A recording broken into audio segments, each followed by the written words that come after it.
2-3 বছর বয়সের পর থেকে বাচ্চারা অতিরিক্ত দুষ্টামি করলে আমরা তাদের সাথে কিরূপ আচরণ করলে বাচ্চারা আমাদের কথা শুনবে, দুষ্টামি করবে না। 2-3 বছর বরং আরেকটু সামনের দিকে গেলে 5-6 বছর বয়সে গেলে আজকাল বাচ্চারা অনেক বেশি দুষ্টুমি করে, ঠিক না ঠিক?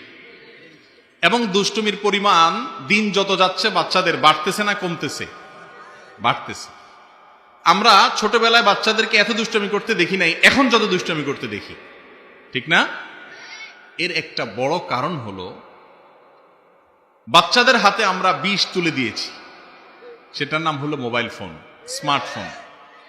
এই স্মার্টফোনে যে সমস্ত কার্টুনগুলো বাচ্চাদেরকে আমরা চালাই দেই তাদেরকে শান্ত করার জন্য, অথবা কম্পিউটারে বা ল্যাপটপে চালাই দেই, এগুলো হলো বাচ্চাদের সবকিছুকে ধ্বংস করার সবচেয়ে বড়তম মরণাস্ত্র।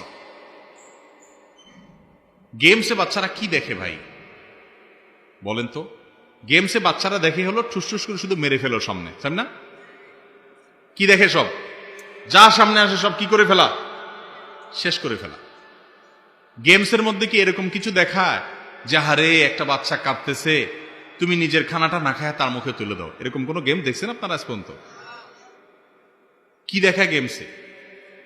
টম জেরিরে দৌড়াইতেছে, ঠিক না ঠিক? কে কাকে দৌড়াবে, কে কাকে ধরবে, কে কাকে মারবে। আর বিশেষ করে গেমসগুলো সবগুলোর কাজ হলো কি, সামনে যা আছে সব শেষ করে ফেলা, তুমি একা টিকে থাকো, ঠিক না ঠিক? তো পোলাপাইন এগুলো দেখতে দেখতে দেখতে ক্রেজি হয়ে যায়, ক্রেজি।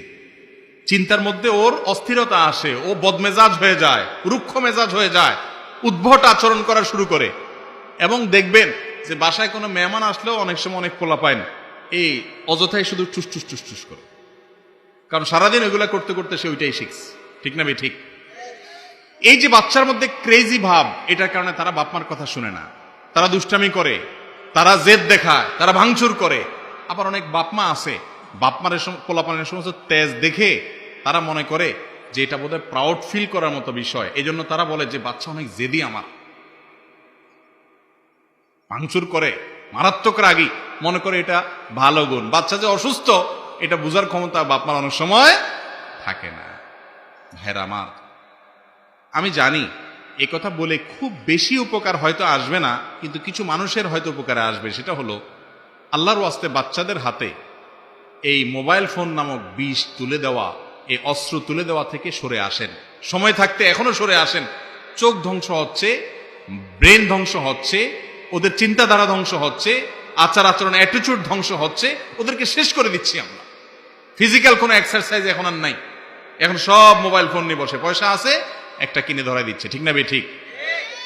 এটা দেওয়ার একটা বড় কারণ হলো মা নিজে আসক্ত মোবাইলে, ফেসবুকে, বাপ নিজে আসক্ত মোবাইলে, ফেসবুকে, তার নিজেরও সময় নেই বাচ্চাকে সময় দেওয়ার। তো বলে ঠিক আছে, আমি একটা নিয়ে মরতেছি, তোর বাপ একটা নিয়ে মরতেছে, তুই একটা নিয়ে মর। এই না আমাদের চরিত্র? আল্লাহ তাআলা আমাদেরকে বুঝার তৌফিক দান করুন। সন্তানের হাতে মোবাইল যদি না দিয়া থাকতে চান, তাহলে আপনি নিজে মোবাইলের আসক্তি ছাড়তে হবে আগে। আপনি নিজে মোবাইল সারাদিন টিপবেন আর বাচ্চারা বলবেন বাবা মোবাইল ধরে না, মোবাইল ধরে না, এটা কোনোদিনই হবে না। যে মা বাপ চায় যে আমার সন্তান এই মোবাইলের আসক্তি দ্বারা খারাপ পথে যাওয়া থেকে বেঁচে থাকুক, সুস্থ মানুষ থাকুক, ক্রেজি বদমেজাজ না হোক, উদ্ভট আচরণকারী না হোক, দুষ্টামিকারী না হোক, তাহলে সেই বাবা মা তাদের উচিত হলো বাচ্চাকে সময় দেয়া, প্রয়োজন ছাড়া মোবাইল টিপাটিপি ঘাটাঘাটি না করা।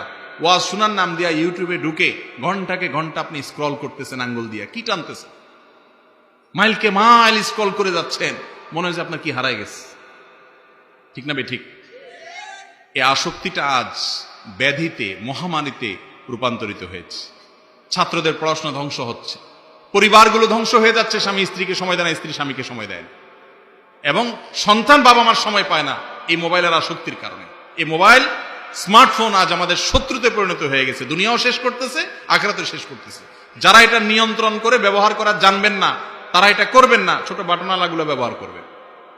আল্লাহ তাআলা আমাদেরকে আমল করার তৌফিক দান করুন। তো বাচ্চাদের দুষ্টুমি কিভাবে কন্ট্রোল করবেন, এটা হলো মূল পয়েন্ট যেটা বললাম। আরেকটা বিষয় বলি, একটা দোয়া ভাই ওনার আলোচনাতে বলতেছিলেন মুফতি মোহাম্মদ আলী ভাই, সেটা হলো নবী করিম সাল্লাল্লাহু আলাইহি সাল্লাম তার নাতি হাসান হোসেন রাদিয়াল্লাহু তাআলা আনহুকে ছোটবেলায় একটা দোয়া পড়েছিলেন। এই দোয়াটা নবজাতক শিশুর জন্য অনেকগুলো আমল আছে মা বাবার, তার ভিতরে একটা হলো এটা। আজকাল এগুলো জানেও না মানুষ, আমল করবে কোত্থেকে? আমাদের একটা বক্তব্য আছে ইউটিউবে, নবজাতক শিশুর জন্য 11টি করণীয় বাবা মা। এর ভিতরে একটা করণীয় হলো এটা, উইজুকা বিকালিমাতিল্লাহি তাম্মাহ ওয়া মিন শাররি কুল্লি শাইতানিন ওয়া হাম্মাহ ওয়া মিন কুল্লি আইনিন লাম্মাহ, অথবা উইজু বিকালিমাতিল্লাহি তাম্মাতি মিন শাররি মা খালাক। অর্থাৎ আল্লাহর পরিপূর্ণ কালিমার মাধ্যমে আমি আশ্রয় প্রার্থনা করি তোমাকে হে শিশু, যেন তিনি যত ক্ষতিকর সৃষ্টি তার আছে এই সব কিছুর ক্ষতি থেকে তোমাকে বাঁচিয়ে রাখেন সারা জীবন। এই জন্য ছোটবেলায় জন্মের পরপরে দোয়া করতে হয়। মুরব্বীরা, বাপ, চাচা, দাদা যে কেউ এই দোয়া বাচ্চার জন্য করতে পারেন। জন্মের পরপর কোলে নিয়ে তাকে লক্ষ্য করে এই দোয়া পড়া দরকার। এই দোয়া পড়ে ফু দেওয়া যেতে পারে, এর মাধ্যমে বাচ্চা নিরাপদে থাকে এবং তারও আগে থেকে বাচ্চা যেন ভালো থাকে এবং সৎ থাকে, দুষ্টমি না করে, এবং দুষ্টমিটা যাতে এই লেভেলে চলে না যায় যেটা আমাদের অতিষ্ঠ হওয়ার কারণ হয়, তার বিপদগামিতার কারণ হয়। তাহলে সেজন্য তার জন্য আল্লাহর কাছ থেকে মা বাপ নিজেদের যখন শারীরিক সম্পর্ক হবে তখনও দোয়া করবে, এবং সে দোয়ার মধ্যে কিন্তু এই কথা বলা আছে শয়তান যেন স্পর্শ করতে না পারে, এবং আরো কিছু আমল আছে, এগুলো করতে হবে। আল্লাহ তাআলা আমাদেরকে আমলের তৌফিক দান করুন।